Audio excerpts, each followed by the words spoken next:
Fala, povo de Deus, bem-vindo ao canal Estúdio Teologia. Eu sou Sérgio Matias e o assunto deste programa é sobre a tradição de montar o presépio nas casas cristãs católicas. Confira aí.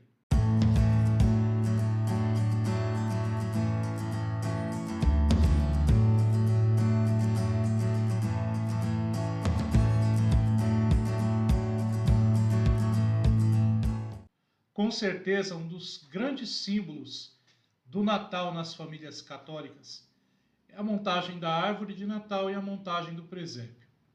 Costumeiramente se montam a árvore e o presépio logo depois da festa de Cristo Rei, não é?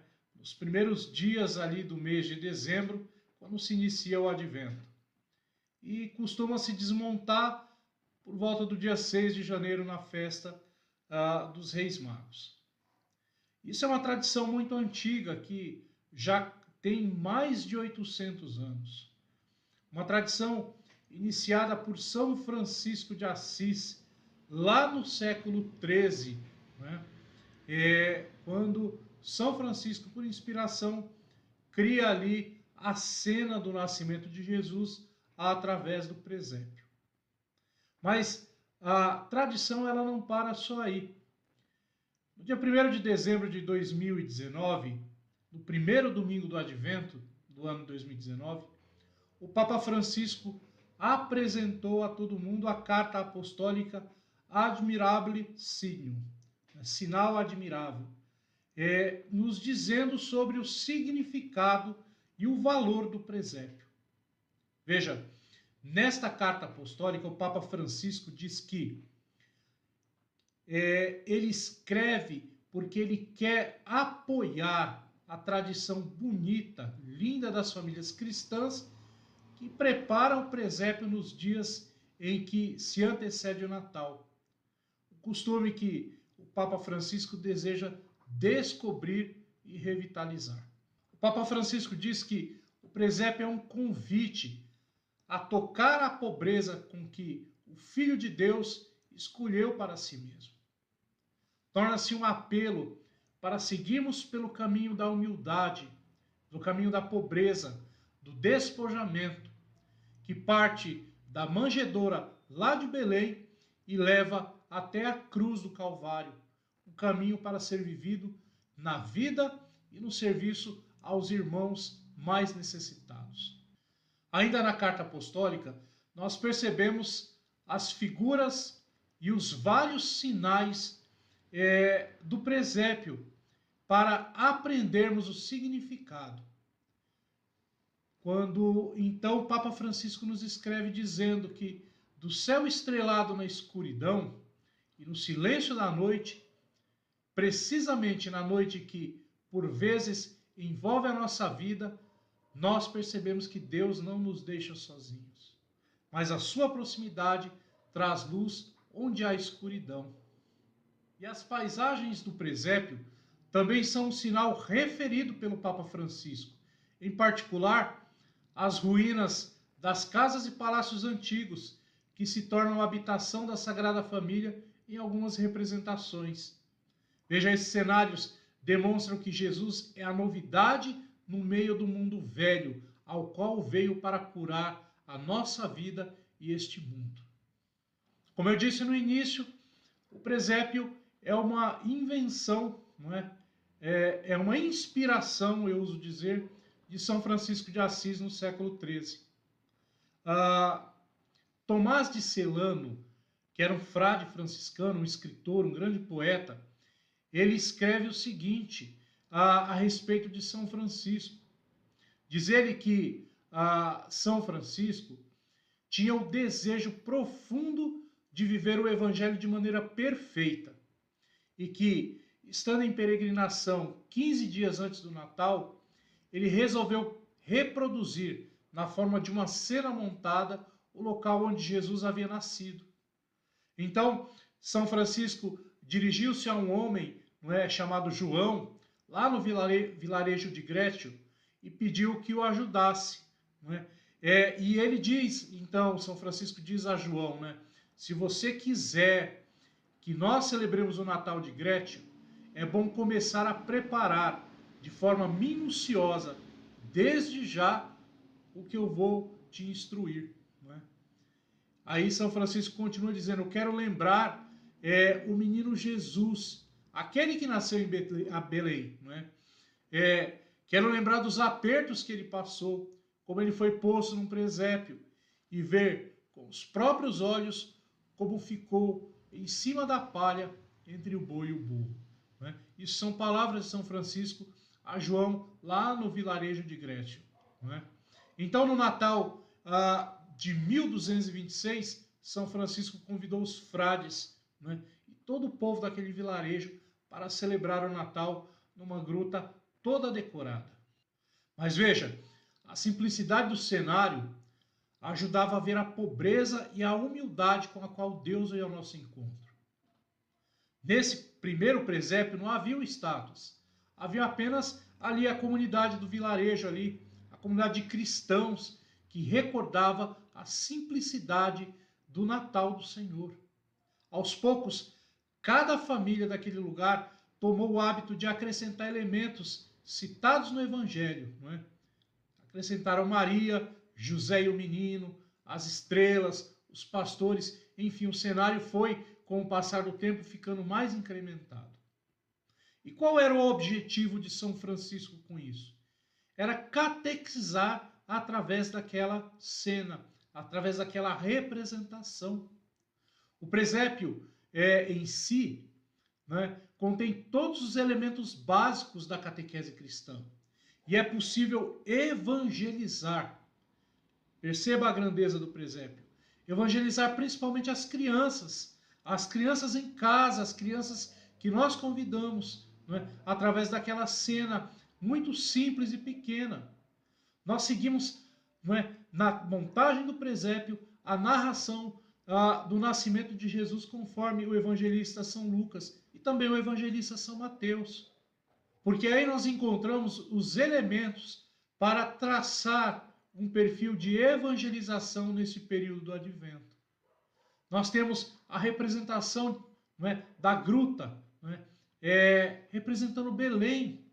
Porque Belém, não é, como diz o evangelista São Mateus e o evangelista São Lucas, é uma cidade pequena, é uma cidade quase insignificante, mas que foi escolhida por Deus para acolher o Salvador Jesus Cristo. Isso nós podemos ver, por exemplo, no Evangelho de Mateus, capítulo 2, versículo 6.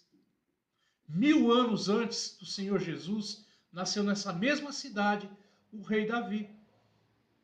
E nós temos na representação do presépio o ambiente noturno.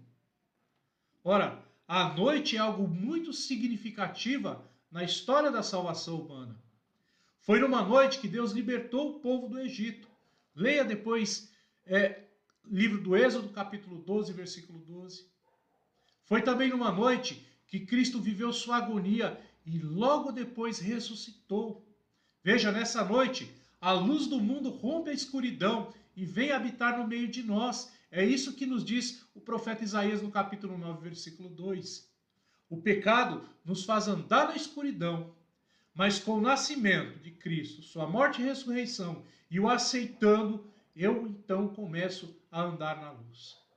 Mas também no presépio nós temos a estrela. Ora, esse astro, para alguns povos antigos, ele servia de sinal para prever o futuro e era até objeto de culto.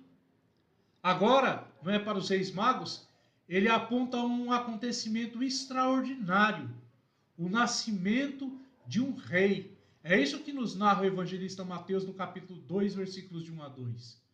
Todas as forças do universo apontam para a chegada de Deus que se encarna na terra, na segunda pessoa em Cristo Jesus. Ora, também nesta cena maravilhosa nós temos os magos do Oriente. A presença de pessoas de outras nações quer passar a mensagem que a salvação é para todos aqueles, não é, judeus e não judeus, que creriam que Deus veio ao mundo por Jesus Cristo, verdadeiro Deus e verdadeiro homem. Nós temos também a pequena gruta ali, o estábulo, né? E ele simboliza a pobreza da humanidade assumida por Jesus, como eu já disse. Pensemos bem, que rei escolheria nascer numa gruta, num estábulo, não é? Para dizer a todos, eu sou rei, não é? E tenho poder, não é? E tenho poder. Que rei escolheria? Não é? O menino Jesus, Deus escolheu nascer ali.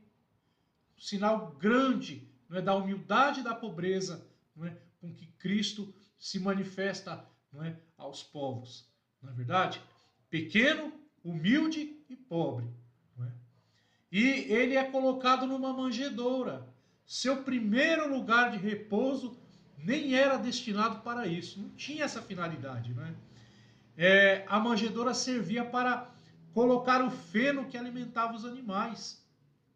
Nós lembramos aqui da passagem do Evangelho que diz: o Filho do Homem não tem onde reclinar a sua cabeça. É o que nos escreve o evangelista Mateus no capítulo 8, versículo 20. O fato da manjedoura ser usada para a refeição faz também alusão ao Cristo, pão da vida, porque Belém significa a casa do pão, e Cristo é o pão da vida. Nós podemos ver isso expresso claramente em Mateus 26, 26. Mas também nessa cena lindíssima nós temos o menino Jesus. Quando vemos uma criança, nós temos medo da criança? Pelo contrário, né?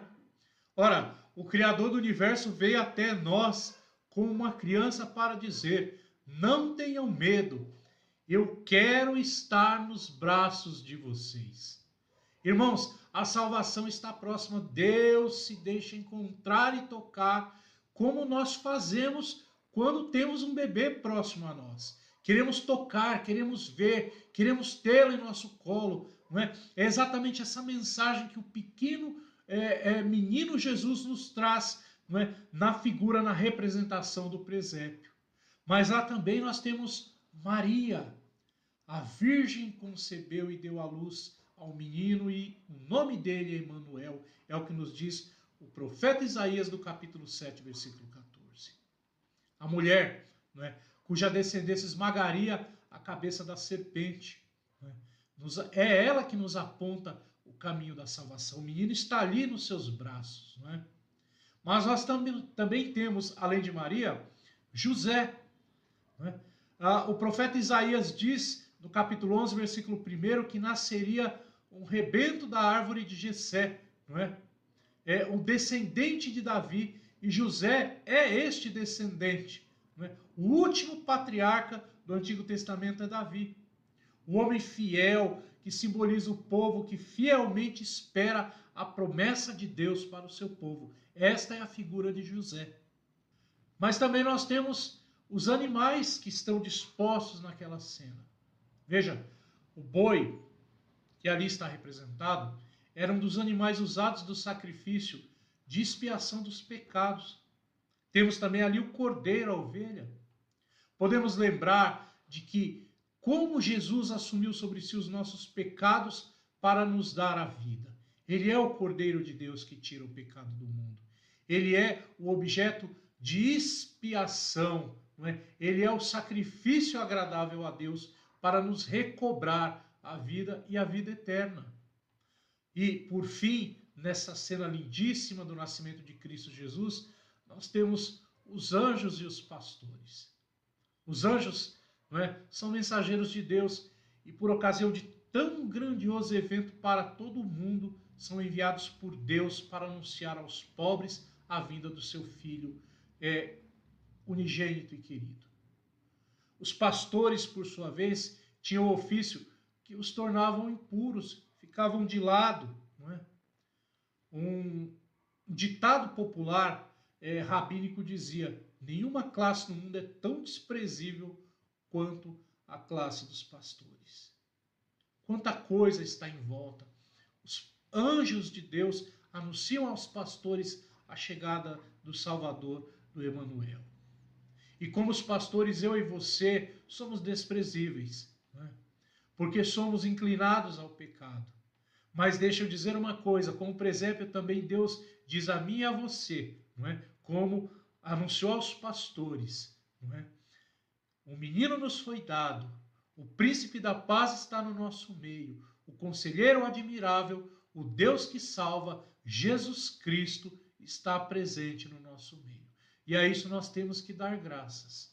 E com isso, meus queridos, eu quero, terminar essa pequena reflexão sobre a grandiosidade do presépio, sobre a sua espiritualidade.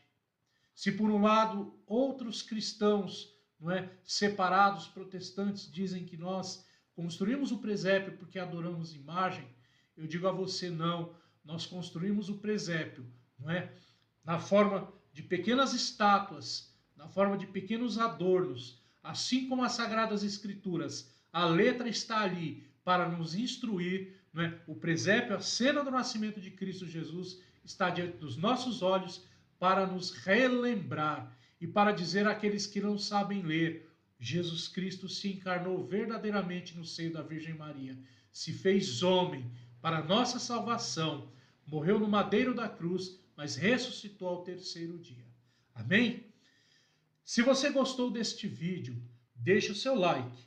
Contribua aí para que o nosso vídeo seja apresentado a mais pessoas.